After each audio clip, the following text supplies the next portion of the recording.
جرګه کول د پښتنو رواج دی.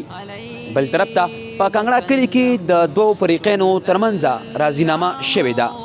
دا راضینامه د ملک بخرمن مازاره، میا مشتاق کانګړه، میا افتخار کانګړه، جمشید خان مامو خټکي په کوششونو سرته رسیدلې ده. په دې موقع باندې راغلي مېلمنو ته د جرګې مشر ملک بخرمن خان د جرګې شرایط عوامو ته وورول. لاس کې خو د حلف واغشت نو دا د ټولو دپاره دی.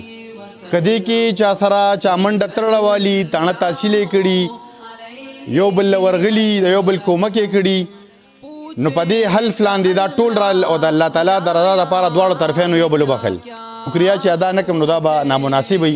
د دواړو فریقینو ډېره زیاته شکریا ادا کوم چې مونږ ته کلو واک اختیار راکړی و چې تاسو ته زمونږ کلو واک اختیار دی که په سینې م لو کوئ او که چې تم روباسئ. مشرانو دا فیصله کړې ده چې د دواړو طرفین نه یو یو مړی شي، دی دواړو د الله تعالی د رضا لپاره یو بل وبخل وغیره. د دې فیصلې خلاف ورزي وکړه، تجاوز یې وکړه، نو مشرانو ته د اختیار دی چې دی نه به 10 لکه روپۍ جرمانه لي. ګرانو ملګرو، دا د فیصلې متن و. فیصله په دغې طور ترتیب سره وشوه. ملک بخرمن خان د خبرو نه پس حضرت مولانا ثناء الله صاحب د دواړو فریقینو ترمنځ راضینامې قرآن ورکړلو او په قرآن یې ته حل واغستلو. وته مو کو یا په یو بل چې کوم ډزو کو، الله تعالی دې مونږ تبا برباد یو بل ته بهانه وکړله. د قرآن ورکولو نه پس دواړه فریقین خپلو منځ کې تر غاړه وستل او دواړو ته یې دا هدایت ورکړل چې تاسو دواړه د مخکې په شان د ورورولۍ ژوند به کوئ. دا پښتون لفظ د 5 لفظونو جوړ دی.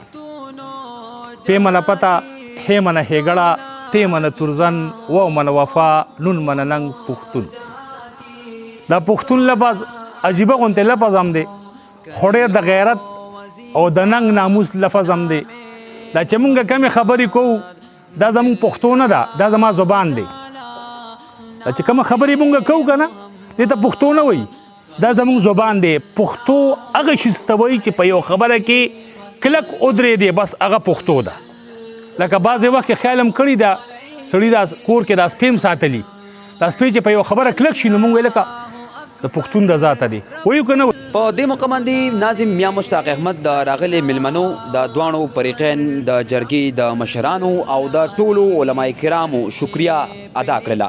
بل لا اوس چې موجوده کومه جرګه وه مونږ سره جمشید له میا افتخار صاحب و بیمار دی، الله دې ورته شفای کامله عاجله ورکړي. ملک بخرمن خان مازاره وه او مونږ هم ځان سره به طور معاونین اغوښتي وو، نو الله پاک دې د دې قدر وکړي چې مونږ یې ځان سره راښکلي وو، دې جرګه کې مونږ ته مقرره کړې وه.